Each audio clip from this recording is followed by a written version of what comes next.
Please wait 30 seconds. Your video will begin shortly following this brief commercial break.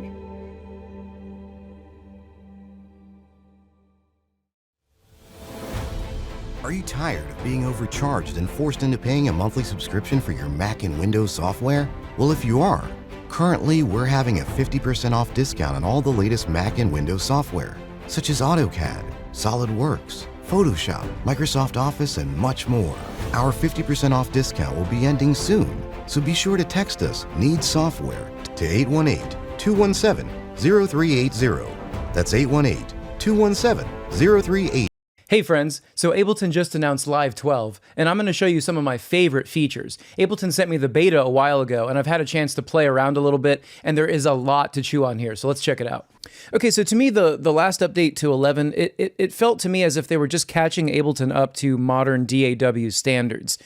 Like they added, comping and track linking and, a modern reverb that could take advantage of convolution and stuff like that.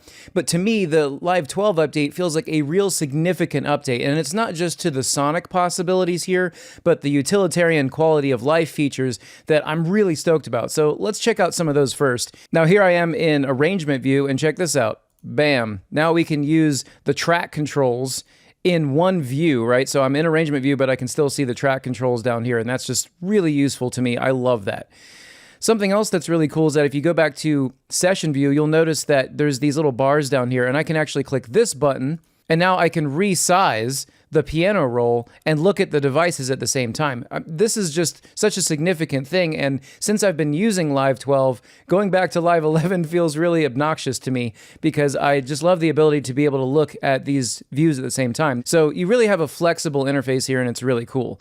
So let's get into some of the things that I really love about this, though. I'm getting back to arrangement view, and you'll notice I have everything revealed. Obviously, if I had a bigger screen, I could take advantage of maybe putting all of this on one screen, but in this case, I'm going to get rid of the piano roll because I just don't need it right now. And I'll also get rid of the track controls just so we can see what we're doing.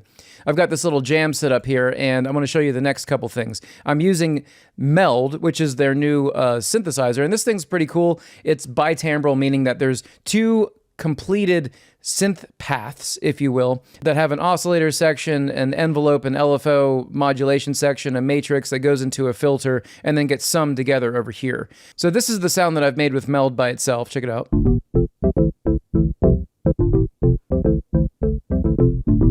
Not much to write home about, but what I'm really stoked about is this device here called Roar. Roar is insanely cool. I'm going to go ahead and describe it the way that I want to, and that's that I feel like it's a very creative saturation. Please wait 30 seconds. Your video will begin shortly following this brief commercial break.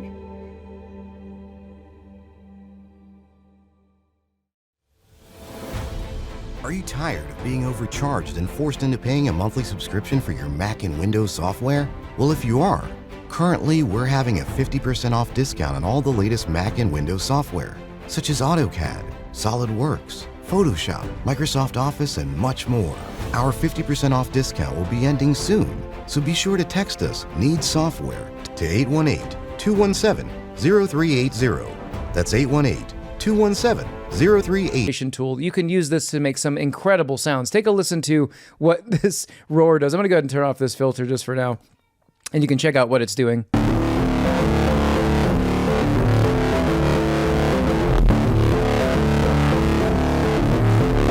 Oh, so cool, right? All right, so I'm going to turn the feedback down for now, but essentially what this is it can be a multi-stage saturator. You have all these different modes that you can run it through. So right now I'm using single mode, so there's just one saturator here, but there's all these different shapes that you can use. You can see all these different ways that you can crush and smash and destroy your audio in really, really pleasing ways. There's a filter associated with each one, and yes, of course, you can put it on multi-band mode, so you have all three different bands here. You can also do some really other interesting things like mid-side, where you can, for example, saturate the side, you have a blend, and then of course you have a level for each one of these bands. So you can really get in there and do some wild stuff. In this case, I'm using the noise shaper, and let's go ahead and I'll dial it back, and I'll show you kind of what I did. So, in its vanilla setting, I probably had this around 0. And you can hear a really pleasing saturation just happening just by adding a little bit of drive there, right? But each saturation stage, you can choose to bring more gain into it. So that's what I'm going to do here.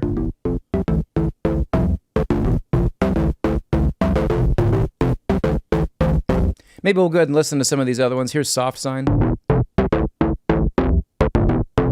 And of course, you can bias each one of these so you can move where the transfer curve happens. Check this out.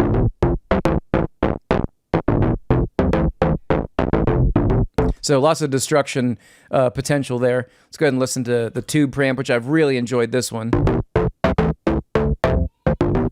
But I'll go ahead and put it back on the noise injection. So that's super cool. But moving over to this mode, this is where I really feel like Ableton is shining. They did this also in their shifter device, but essentially they've added a delay line in here, and so the sonic possibilities are just awesome. What I've done is I've tuned the delay time to a very low amount here so that I can get this kind of ringing, and the ringing is happening at one of the notes in this bass line, and so there's a harmonic relationship happening between this delay and the actual riff. So check out what happens as I add the amount here.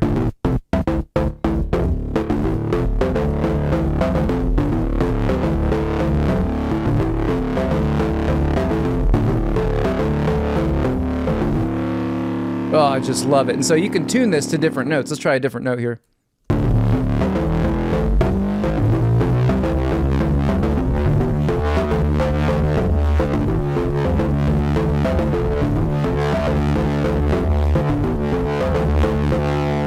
Oh, so sick. And of course, you can also filter the delay line. This is cool.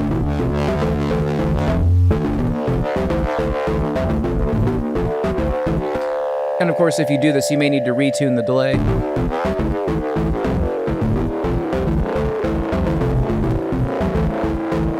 That's just so great. Anyway, put this back where it was. And so I'm just using a filter at the end of this to complete this sound, and I'm using a envelope MIDI, of course, to control the filter. Radical. Okay, so in the next track, these are the drums. Check this out. Please wait 30 seconds. Your video will begin shortly following this brief commercial break.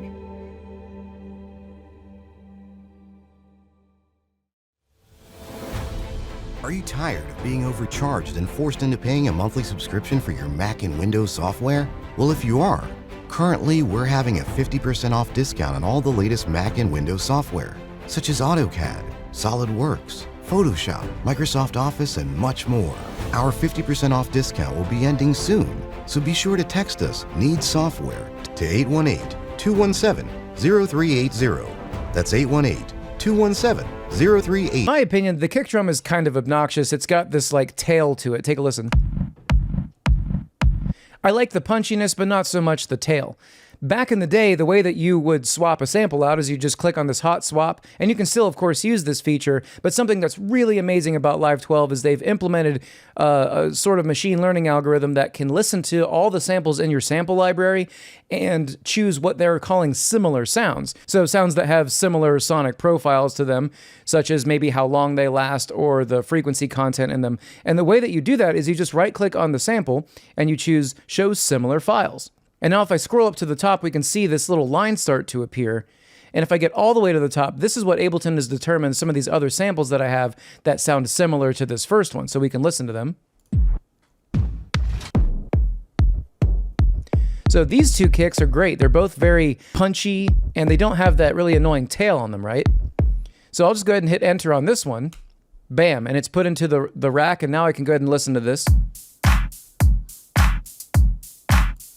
Perfect, right? Sounds a lot better. Let's go ahead and add that with the bass. Cool. So listening to the drums, I also have an instance of roar here, and I'm going to make a video on all of the features in Ableton 12 and focus on each one of them individually, but I have to admit that I am the most stoked about roar. It's incredible. It's so much fun. So check this out. I synced the delay. You can actually sync the delay to different delay times, and in this case, I chose a 16th. So check out what happens now when I start to add this delay.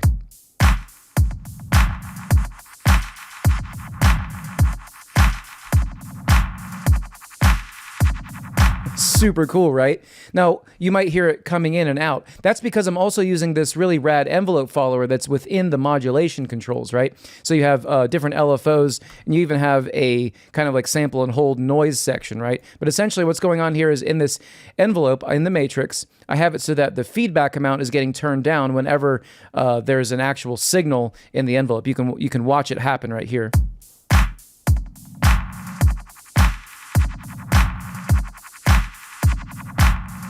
Just so cool, right? So yeah, I absolutely love Roar. All right, so looking at this last track here, let's take a listen to what's going on here. This is just Meld in its Fold FM voice.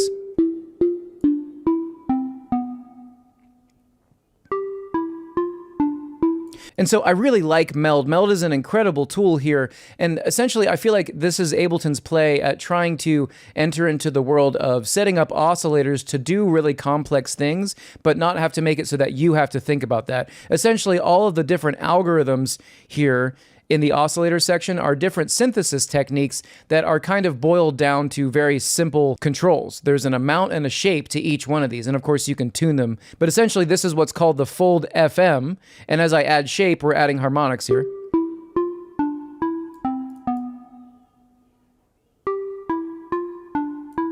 Now, of course, this is a pretty basic sound, and I'm going to make a video on Meld. I'm going to make a detailed video on Roar. I'm going to make a detailed video on everything in 12. So make sure that you subscribe to see those videos as they come out. But essentially, I'm using Meld here just as this like little basic sound. But I wanted to show you this really awesome chord device that they've implemented here. Now, chord used to be static, right? You would choose specific notes that you would use, and it would be static no matter what. It would listen to the incoming notes in the piano roll and simply just add different intervals. Please wait 30 seconds. Your video will begin shortly following this brief commercial break.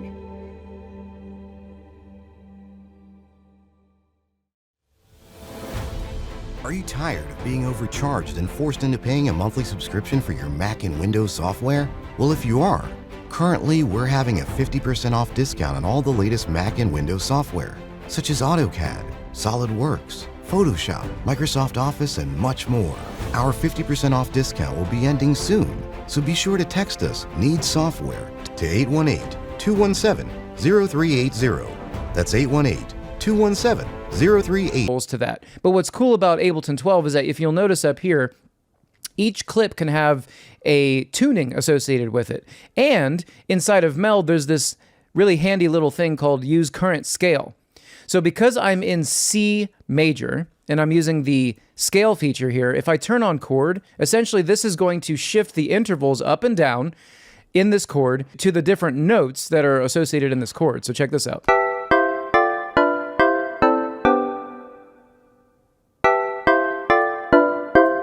Super cool. But they've also implemented one of my favorite things that is kind of like a new thing in MIDI controllers out there called strum. So essentially the idea here is that each one of these intervals will take a delay time associated with it, so it strums up through the notes. Check this out.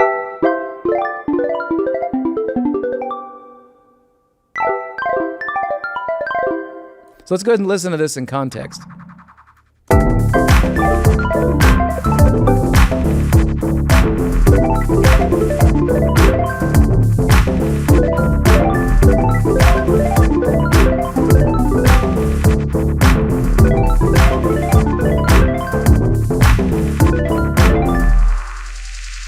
Super cool, right? That's so much fun to use. You can also learn different chords. If you play chords, it'll actually learn those chords and you can recall them, which I think is just so super useful. Now let's look at one other aspect of Live 12 that I really feel like is worth taking a look at, and that is, of course, the new piano roll. This is just incredible. They decided to modernize the piano roll like you wouldn't believe. There are so many different fun things that you can do here. So one thing, if we're looking at just the pitch and time page, you can select different amounts of notes here, and you can do things such as invert them, right? So now we have, or the other way.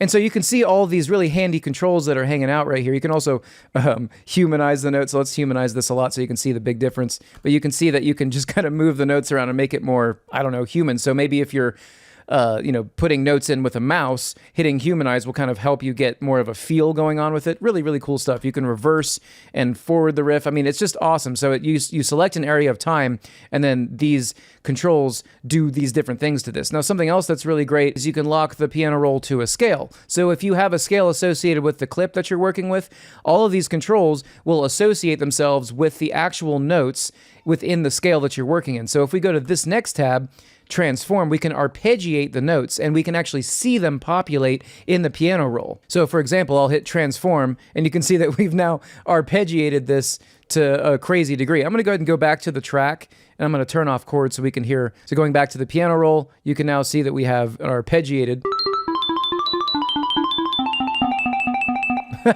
How great is that? So I'll undo that. But yeah, essentially you have an arpeggiator that does what a normal arpeggiator device does, but it applies it to the piano roll instantly. So yeah, there's all these different ways to transform and work with the different notes inside of your clip. It's truly awesome. I really like the ornament feature where you can add like grace notes to the beginning of things. This is pretty cool. You can see now we have... right? Like we're kind of going down to the note, same note or a lower note. Anyway, I'm going to go over this in detail in another video, but there's just so many awesome... Please wait 30 seconds. Your video will begin shortly following this brief commercial break.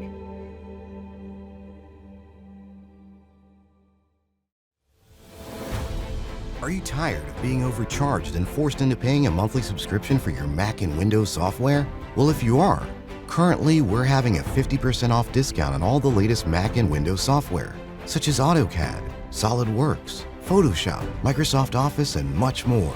Our 50% off discount will be ending soon, so be sure to text us "Need Software" to 818-217-0380. That's 818-217-0380. Things that you can do with Ableton's new piano roll. It's incredible. I absolutely love this. It's really fun, especially if you're working on music away from your studio and you just have your laptop.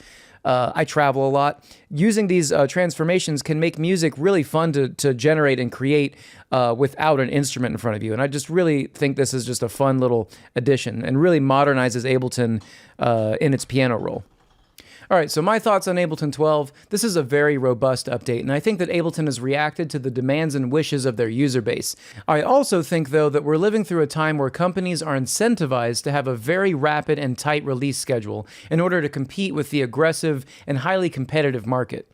And what this means for creators is that there is always going to be a carrot at the end of the stick. It's a very real danger to be perpetually shopping for the latest and greatest thing and never get around to actually making music. Think about it. All of your favorite technological music that you know and love was created before this software or any new software was ever invented. Aphex Twin made insanely complex and beautiful music before the modern DAW even existed. Now, I harp on this a lot, but it's so much more important for you to learn the tools that you already have and have a daily practice of creating. The DAW is not going to make or break your career. With that said, though, if you're just as excited about Ableton 12 as I am right now, you can get their 20% discount on Ableton Live 11 and then eventually upgrade for free to Ableton 12 by clicking on my affiliate link below. If you want a bigger discount, though, Ableton recognizes My Ableton courses in their EDU program, which at the moment is offering a huge 60% discount on new licenses. And I'm sure many of you are wondering, but of course I'm going to be updating all of my courses with Ableton 12 content, all the Ableton 12 content that you could ever want, and that will be finished by the time Ableton 12 is available to the public. And I'm going to be running, of course, my Black Friday sale coming up here soon. So if you want to be notified when that sale hits, you can opt into this little email list and I'll send you an email when the sale goes live. This is the cheapest way to get into my courses and the cheapest way to get into Ableton. But remember, I really want to harp on this fact. It doesn't matter whether you're learning from me or from anybody else. All that matters is that you're learning and creating. There's, of course, a million things that you could buy all the time, but if you're not creating and you're not learning, it's not worth doing, okay? So make sure you at least get out there and learn a little bit today, all right? Much love, everybody. I'll see you next time. Thanks for watching.